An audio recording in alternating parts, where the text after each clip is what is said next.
Auzubillahiminash-shaytanir-rajim. Bismillahir-rahmanir-rahim. Assalamu alaikum dear students and good morning to all of you.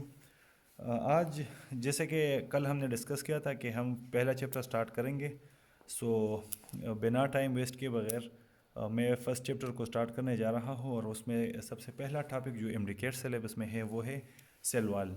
अच्छा, cell wall को हम start करेंगे। सबसे पहले तो हम ये डिस्कस करेंगे कि ये जो लेक्चर्स हैं इसमें कोई केपी और पंजाब या फेडरल इसकी कोई कैद नहीं, ये सारे बुक से मैंने मिलकर बनाए हैं।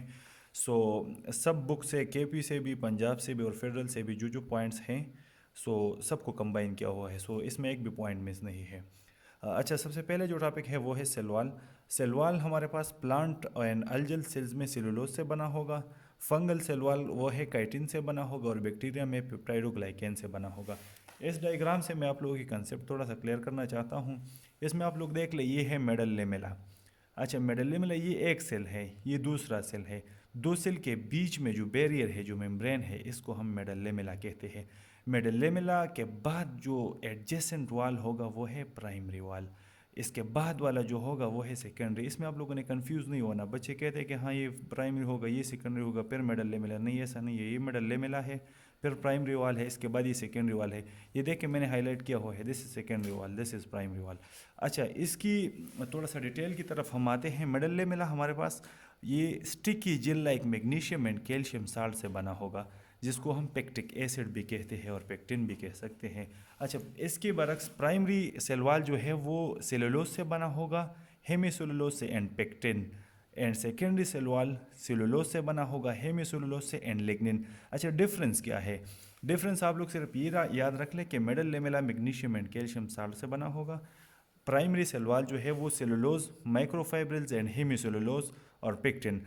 Primary wall and secondary wall में डिफरेंस पेक्टिन एंड लिग्निन का है। लिग्निन हमारे पास सीमेंटिक सब्सटेंस है, ये दो सेल को आपस में होल्ड करके। अच्छा, ये सेकेंडरी सेल वॉल जो ही प्लांट में डेवलप हो जाए वो प्लांट सेल डेड कंसिडर किया जाएगा, वो ज़िंदा नहीं रह पाएगा, क्योंकि उसके ये सेकेंडरी सेल वॉल इतना रिजिड होगा। अच्छा, इसकी रिजिडिटी ये है, rigidity order secondary cell wall सबसे ज़्यादा रिजिड होगा, फिर उसके बाद प्राइमरी वॉल, फिर प्राइमरी से मिडल लेमिला जो है वो सबसे कम रिजिड होगा। प्राइमरी जो है वो इंटरमीडिएट होगा एंड सेकेंडरी वॉल सबसे ज़्यादा रिजिड होगा। सेकेंडरी वॉल की रिजिडिटी की वजह से ये हमारे पास वो सेल पर हम डेड कंसिडर करेंगे। अच्छा, इसके बाद है ये सेल वॉल का जितना भी पोर्शन है वो क्लियर हो गया यहाँ पे। इसके बाद आते हैं प्लाज्मा मेम्ब्रेन। प्लाज्मा मेम्ब्रेन की थिकनेस को अगर हम देख ले 7 नैनोमीटर इन डायमीटर होगा। अच्छा, इसमें 60 to 80% प्रोटीन से बना होगा और प्रोटीन आप लोग याद रख लीजिए ग्लोब्यूलर प्रोटीन्स होंगे। अच्छा, लिपिड्स में ये 20 to 40% लिपिड से बना होगा। लिपिड में फास्फोलिपिड होगा mainly and cholesterol and carbohydrate minor, मतलब कि 1% से भी लेस अमाउंट में प्रेजेंट होगा।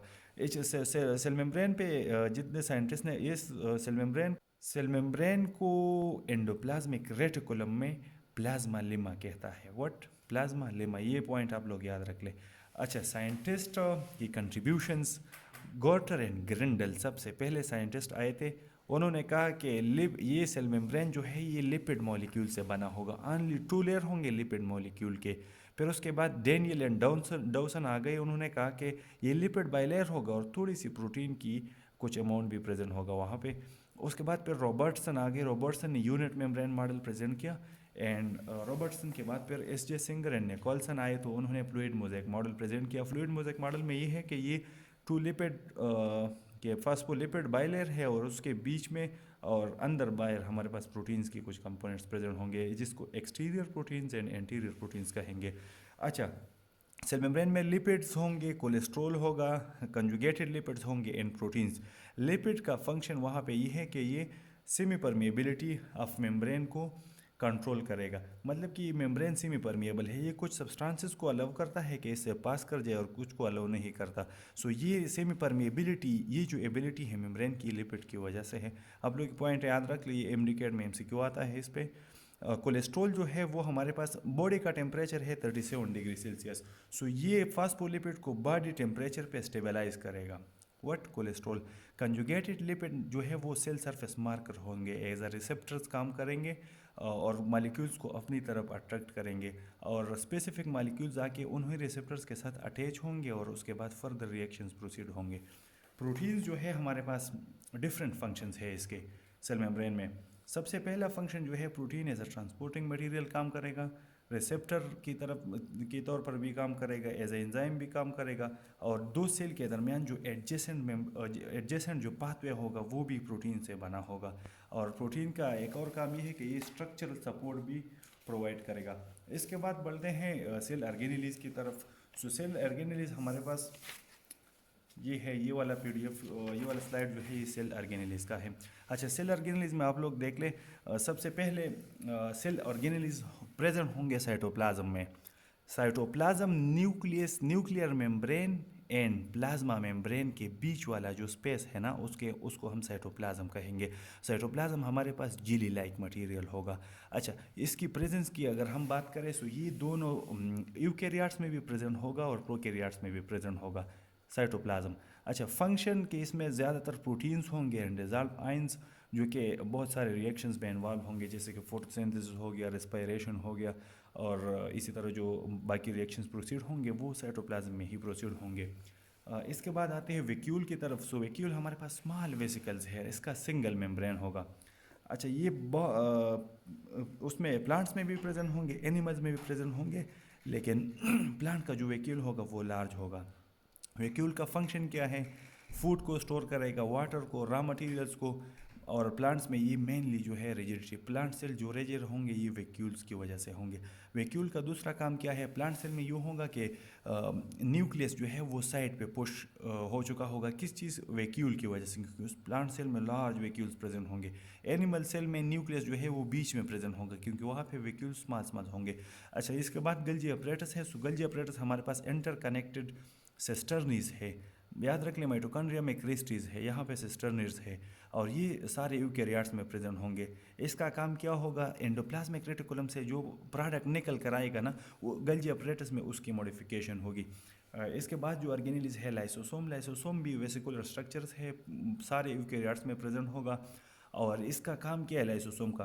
लार्ज मालिक्यूल्स की ब्रेक डाउन करेगा, और जो ओल्ड पार्ट्स है सेल के उसकी भी रिजॉर्प्शन करेगा, मतलब कि एक किस्म की ब्रेक डाउन करेगा और वो बॉडी से बाहर रिमूव करेगा।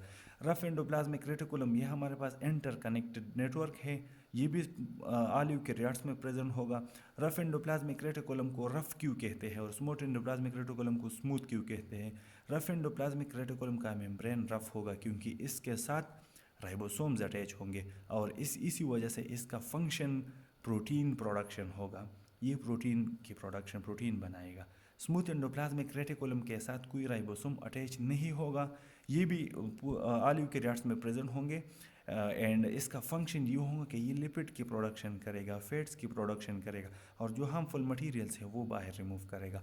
साइटोस्केलेटन, ये हमारे पास एक फाइबर स्ट्रक्चर है, इसमें फाइबर्स होंगे, ये भी यूकेरियोट्स में प्रेजेंट होंगे। अच्छा, ये सेल की जो इंटरनल स्ट्रक्चर है ना, साइटोस्केलेटन की वजह से वो स्ट्रक्चर स्टेबल होगा, मेंटेन होगा। एंड इसका एक और फंक्शन ये है कि सेल्स की जो ऑर्गेनेलिज है इनर साइड पे, सो ऑर्गेनेलिज की मूवमेंट इसी साइटोस्केलेटन की वजह से होगा। अच्छा, इसके बाद आते हैं न्यूक्लियस। न्यूक्लियस पूरे सेल का कंट्रोलर है। न्यूक्लियस में डीएनए प्रेजेंट होगा, और न्यूक्लियस देख याद रख ले कि ये प्लांट में भी होगा, एनिमल में भी होगा। जैसे कि मैंने डिस्कस किया, एनिमल में सेंटर पे होगा और प्लांट में ये एक साइड पे पुश हो चुका होगा। किस चीज़? वैक्यूल की वजह से। ये सेल की ऑल एक्टिविटीज़ को कंट्रोल करेगा, और इसको एक और नाम कहते हैं कि ये ब्रेन ऑफ द सेल है। सेल की जितनी एक्टिविटीज़ है वो यही न्यूक्लियस मेंटेन करेगा। न्यूक्लियोलस, ये न्यूक्लियस के अंदर एक डार्क स्पॉट होगा। न्यूक्लियोलस का काम क्या होगा? राइबोसोम की प्रोडक्शन। क्लोरोप्लास्ट ऑर्गेनेलिस है, ग्रीन स्ट्रक्चर होगा सेल के अंदर, और याद रख ले कि ये क्लोरोप्लास्ट ऑर्गेनेलिस है, क्लोरोपिल एक पिगमेंट है, ये क्लोरोपिल क्लोरोप्लास्ट के अंदर प्रेजेंट होगा। ये सिर्फ प्लांट में होगा, एनिमल में ये प्रेजेंट नहीं होगा, क्योंकि एनिमल में फोटोसिंथेसिस नहीं होती। ये इसका काम क्या होगा? सनलाइट को कैप्चर करेगा और प्लांट्स के लिए फूड की प्रोडक्शन करेगा। वो फोटोसिंथेसिस वाला प्रोसेस आप लोग रिमाइंड कर ले, मैं बता भी देता हूँ कि उसमें ग्लूकोज के साथ water and carbon dioxide combine होके ग्लूकोज बनाएगा और ऑक्सीजन रिलीज होगा। सो यही फोटोसिंथेसिस का प्रोसेस है। ये चैप्टर 4 में हम डिटेल से पढ़ेंगे फिर इंशाल्लाह। इसके बाद ये वाला स्लाइड है, इसमें आप लोग देख ले प्रोकैरियोटिक सेल यूकैरियोटिक सेल का डिफरेंस है मेन। अच्छा, यूकैरियोटिक सेल में वेल डिफाइंड न्यूक्लियस होगा एंड मेम्ब्रेन बाउंड ऑर्गेनेलिज होंगे। ऑर्गेनेलिज जितने भी होंगे वो मेम्ब्रेन बाउंड होंगे। प्रोकैरियोटिक सेल में हमारे पास जो है वो वेल डिफाइंड न्यूक्लियस नहीं होगा और ऑर्गेनेल्स भी मेम्ब्रेन बाउंड नहीं होंगे। अच्छा, ये यूकैरियोटिक सेल की एग्जांपल्स में हमारे पास प्लांट है, एनिमल है, फंजाई है एंड प्रोटिस्ट है। प्रोकैरियोट्स में बैक्टीरिया है एंड आर्किया है सिर्फ। अच्छा, इसमें यूकैरियोटिक सेल में न्यूक्लियस प्रेजेंट होगा, प्रोकैरियोटिक सेल में न्यूक्लियस नहीं होगा। न्यूक्लियस की जगह पे एक और रीजन प्रेजेंट होगा जिसमें डीएनए होगा, न्यूक्लियाइड रीजन। यूकैरियोटिक सेल का साइज़ जो है वो लार्ज होगा 10 to 100 micrometre and prokaryotic cell का साइज़ स्मॉलर होगा। टाइप जो है वो यूकैरियोटिक सेल मल्टी सेलुलर होगा and prokaryotic cell mostly unicellular होंगे। क्रोमोसोम यूकैरियोटिक सेल में सिर्फ और सिर्फ एक प्रेजेंट होगा और प्रोकैरियोटिक सेल में बस एक स्प्रिंग सा स्ट्रक्चर होगा और इसको हम डीएनए कंसिडर करेंगे और वहाँ पे एक सर्कुलर चीज़ प्रेजेंट होगा, उसे हम प्लाज्मिड कहेंगे। और प्लाज्मिड में आप लोग याद रख लें कि इसमें हमेशा रेजिस्टेंट जीन होंगे, रेजिस्टेंट। राइबोसोम जो है यूकैरियोटिक सेल का लार्ज होगा और प्रोकैरियोटिक सेल का स्मॉल होगा।